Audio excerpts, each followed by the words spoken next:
பரம பார்வதீவதையே மகாதேவ.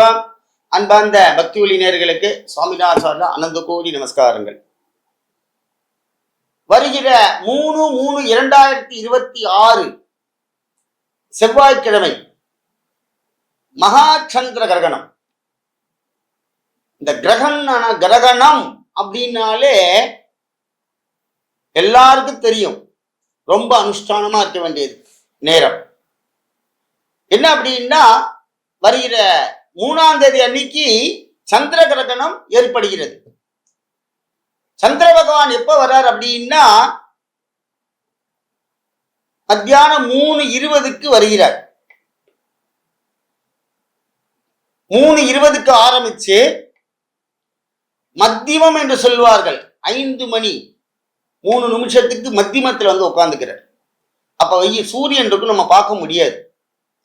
ஏன்னா எதிரும் புதிரும் போறக்கூடிய இடம். சூரியன் மேற்கு போவார், சந்திரன் எழுத்தாப்புல வந்துட்டு இருப்பார். வந்துதான் நம்ம கிழக்கேந்து உதிப்பார். அந்த சக்தி சூரியனுடைய ஒளிக்கதிர்கள் இருந்துதான் சந்திரன் பவர் வாங்கின்னு வருவார். அப்படிப்பட்ட மத்தியமம் 5:03க்கும் முடிவாக 6:47க்கு சந்திர கிரகணம் முடிகிறது. இது வாக்கிய பஞ்சாங்க பிரகாரம் சொல்லப்படுகிற டைம். அடுத்ததாக, சார் இந்த சந்திர கிரகணத்தை பார்க்க முடியுமா அப்படின்னா, சயின்டிபிக் பிரகாரம் நீங்க பார்த்தீங்கன்னா சாயங்காலம் 6:22க்கு 6:22 ஒரு 5 நிமிடங்கள் சுவாமி நம் கண்ணுக்கு தெரிவார். அப்பயும் 6:30 மணிக்கு கொஞ்சம் வெளிச்சம் இருக்கும். அதனால இது இந்தியா ஃபுல்லா தெரியக்கூடிய ஒரு பெரிய கிரகணம். இந்த கிரகணத்துடைய தத்துவம் என்ன அப்படின்னா, கிரகணத்தை பிடிக்கக்கூடியவர்கள் 2 பேர். சூரியனையும் ராகுவையும் தான் பிடிப்பார்கள். அவர் யார் அப்படின்னா, சாயா கிரகங்கள் பார்த்தீங்கன்னா ராகு கேது. இப்பொழுது கேது பகவான் சந்திர பகவானை பிடித்துக் கொள்கிறார். சாயந்தரம் 3:20 6:47 வரைக்கும் அவர் பிடியில இருக்கார். கேதுவோட பிடியில சந்திர பகவான் இருக்கார். அதனால அந்த டயத்துல சந்திர பகவானுடைய பிரசன்னமான முகங்கள் எல்லாம் கேது மறைத்து விடுவார். ஏன் இது சம்பவிக்கிறது அப்படின்னு நீங்க பார்த்தீங்கன்னா, நம்ம வாழ்க்கையில எப்படி கஷ்டப்படுறோம் நமக்கு எல்லாருக்கும் தெரியும். அதே மாதிரி இந்த சூரிய சந்திரர்களுக்கு ஒரு சாபமாக இந்த ராகு கேது பகவான் இருக்கார். ஏன் அப்படின்னா, அமிர்தத்தை பார்க்கடலில் கடந்து அமிர்தத்தை கொண்டு வரும்போது சூரியனும் சந்திரனும் தான் கிருஷ்ண பகவான்கிட்ட கை காமிச்சார். அவர்கள் அசுரர்கள் அப்படின்னு. அப்ப ராகு கேதுவுடைய தோஷமானது என்னப்பட்டது, சந்திரனின் சூரியன் நான் விடமாட்டேன் என்று சொன்னார்கள்.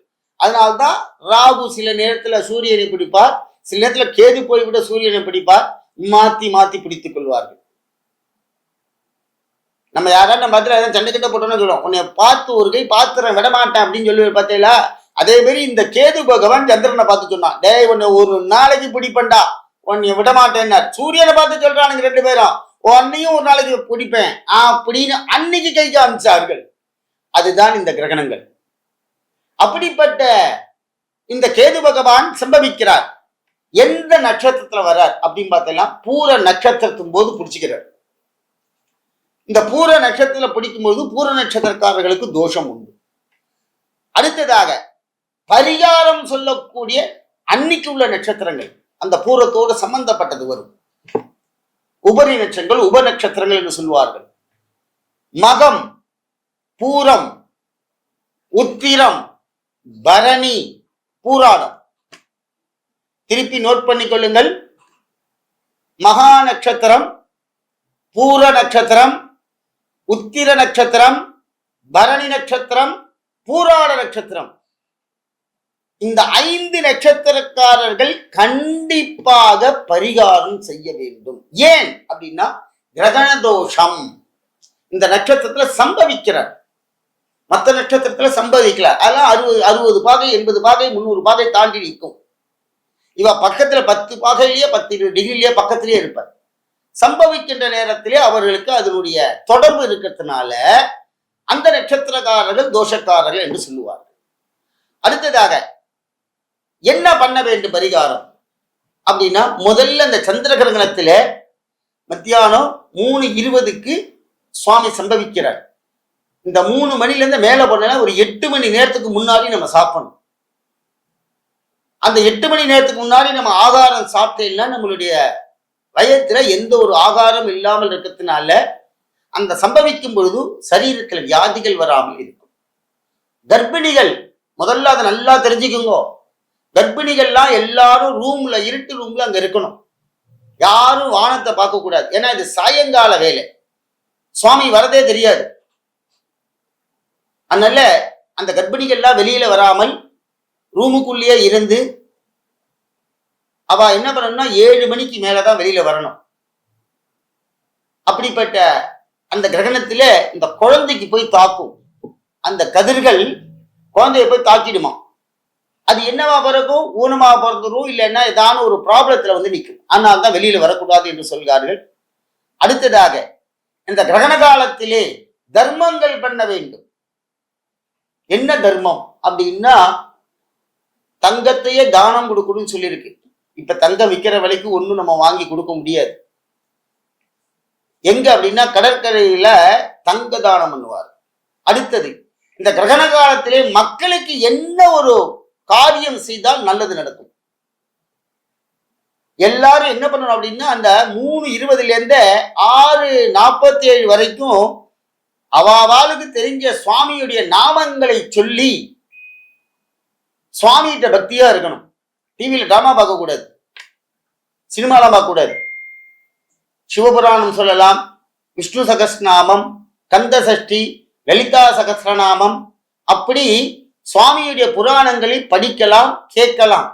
அடுத்ததாக நாமாவளி, சுவாமியுடைய நாமங்களை சொல்லலாம், சிவநாமத்தை சொல்லலாம். ஓம் நம சிவாய சிவாய நமவோ, ஓம் நம சிவாய சிவாய நமவோ, சிவ சிவ சிவ சிவ சிவாய நமவோ அப்படின்னு சிவநாமத்தை சொல்லலாம். அடுத்ததாக கோவிந்த நாமம், நாராயணகரி நாராயணகரி நாராயணகரி நாராயணா. நாராயண நாமம் எல்லாத்துக்கும் பெரியதாக ஒரு பெரிய மந்திரம் இருக்கிறது. ராமநாமத்தை சொல்லுங்கள். ராம ராம ராம ராம ராம ராம ராம் ராம ராம ராம ராம ராம ராம ராம். இந்த சந்திர கிரகணத்துல கிரகணம்னாலே நிறைய புராணங்களை படிக்கணும். வேத விற்பனர்கள் எல்லாருமே காயத்ரி ஜபத்தை நிறைய சொல்லுங்கள். எவ்வளோக்குள்ள சொல்றோமோ அவ்வளோக்குள்ள. நீங்க ஒரு வாட்டி சொன்னீங்கன்னா 1000 வாட்டி பவர் கிடைக்குமா அதுக்கு. ஏன்னா கிரகணங்கிறப்ப அந்த அசுப கிரகான இருக்கக்கூடிய கேது பகவான் சுபக்கிரகான இருக்கக்கூடிய சந்திரனை போய் பிடிக்கிறார். அப்ப பிடிக்கும்போது சுபகாரணங்களுக்கு அந்த தோஷங்கள் ஏற்படுகிறது. அந்த கிரகணத்தில் இருக்கக்கூடிய தோஷத்தை சுவாமிக்கு நம்ம அர்ப்பணம் பண்றோம். அப்ப அந்த சக்தி ரெண்டும் உள்ள அந்த காந்த மாதிரி ஒட்டிக்கும். அப்ப யார் தபஸ் பண்றானோ அவனுக்கு ரொம்ப சக்தி கிடைக்கும்.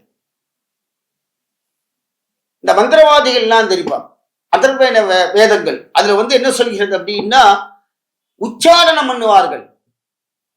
அன்னைக்கு மட்டும் மந்திரவாதிகள் நை போட்டு பாக்குறவங்க எல்லாம் சொல்றீங்க பாத்தீங்களா, அவங்கெல்லாம் இந்த சந்திர கிரகணத்துல கிரகணத்தன்னைக்கு மத்தியமத்துல உட்கார்ந்து ஜபம் பண்ணி பூஜை பண்ணுவார்கள். அவளுக்கு அந்த சக்தி டபுள் மடங்கு இல்லைங்க, கோடி மடங்கு டபுள் ஆகும் அவளுக்கு. ஏன்னா அவளுக்கு மனசை அடக்கக்கூடிய சக்தி அவள்கிட்ட உண்டு. அப்படி தபஸ் பண்ணி பவர் வாங்கிப்பாங்க. அதுல இருந்து எல்லா தேவதைகளும் கட்டுப்படும். அதனாலதான் கோவில்லாம் திறக்க மாட்டாங்க, எல்லா கோயிலும் மூடி இருக்கும். ஏன்? அந்தந்த சக்திகளை இழுக்கக்கூடாது யாரும். அந்த மாந்திரிக தாந்திரிகங்கள்லாம் என்ன பண்ணணும்னா, தேவதைகள்லாம் அப்படியே நிற்கும் வெளியில. இதுக்கு என்ன பண்றதுன்னு தெரியாது. கிரகண காலம் இல்லையா, அதனால்தான் சுவாமி கோயில மூடுறோம். ஏன்னா அந்த கிரகண காலத்துல ஆகர்ஷ சக்திகள் வெளியில போகக்கூடாது என்று. எதுக்கு மூடுறான்னு யாருக்குமே தெரியாது. சுவாமியோட சக்திகள் நிறைய இருக்கும் உள்ள பூஜை பண்ணி. ஆகர்ஷ சக்தி அந்த கிரகண காலத்துல மாந்திரி அந்த சக்தியா கூப்பிட்டேன்னா ஓடி வந்துருமா அந்த சக்தி, அவன்கிட்ட கட்டுப்பட்டு நிற்கும். அதான் கிரகண காலம். ஆனால் தான் இந்த கிரகண காலத்துல வந்து அதிகமா பேசக்கூடாது, யார்ட்டையும் சாபங்கள்லாம் விடக்கூடாது. கிரகண காலத்தை விட்டுட்டேன்னா கோவிந்தா தான். அதுல ஒண்ணுமே பண்ண முடியாது, அது நிவர்த்தியே பண்ண முடியாது. திருப்பி மாசி மகம் வரும்போது குளிக்கணும். அப்படிப்பட்ட இந்த கிரகண காலத்திலே சுவாமி எல்லாம் நிறைய தபஸ் பண்ணணும். அந்த 3 மணி நேரம் எதுவும் வாயில குடிக்கப்படாது. உடம்பு சரியில்லாதவா, குழந்தை இருக்கிறவா, குழந்தைகள், இவாளுக்கெல்லாம் அந்த கண்டிஷன்ஸ்லாம் கிடையாது. கொஞ்சம் ஓரளவுக்கு நமக்கு ஸ்ட்ரென்த் உள்ளவா இந்த கிரகண காலத்துல ரொம்ப அனுஷ்டானமா இருந்து எம்பெருமான் சிவபெருமானை வழிபடுங்கள்.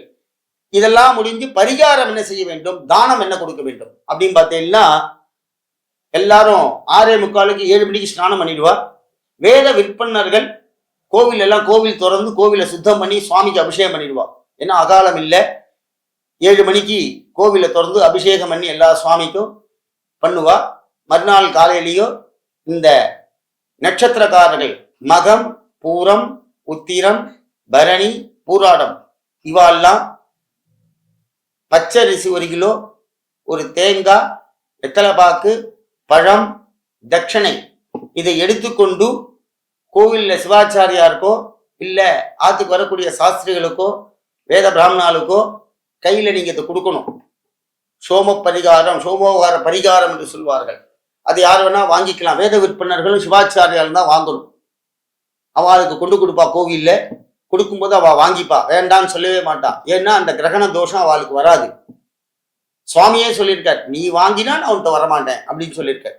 அப்படிப்பட்ட இந்த பரிகாரத்தை செய்யுங்கள். அன்னைக்கு சிவபெருமானுக்கு அர்ச்சனை செய்ய வேண்டும். சந்திர பகவானுக்கு விளக்கு போட வேண்டும். இந்த நட்சத்திரக்காரர்கள் எல்லாம் சிவபெருமானுக்கு விளக்கு போட்டு சந்திர பகவானை தரிசனம் செய்யுங்கள். சிவபெருமானை பிரதட்சணம் பண்ணுங்கள். சந்திரனையும் பிரதட்சணம் பண்ணுங்கள். நமக்கு ரோக நிவாரணத்தை எல்லாம் நிவர்த்தி பண்ணி சந்திர பகவான் முகலட்சணத்தை கொடுப்பார். முகலட்சணம் அப்படி ஒரு வசதி, அது வசீகரம்னு சொல்லவே முடியாது. அப்படி ஒரு முக வசீகரத்தை கொடுத்து இந்த பூலோகத்துல நமக்கு நல்ல மங்கள வாழ்வை அளிப்பார். பார்வதி பதையே அரகர மகாதேவா.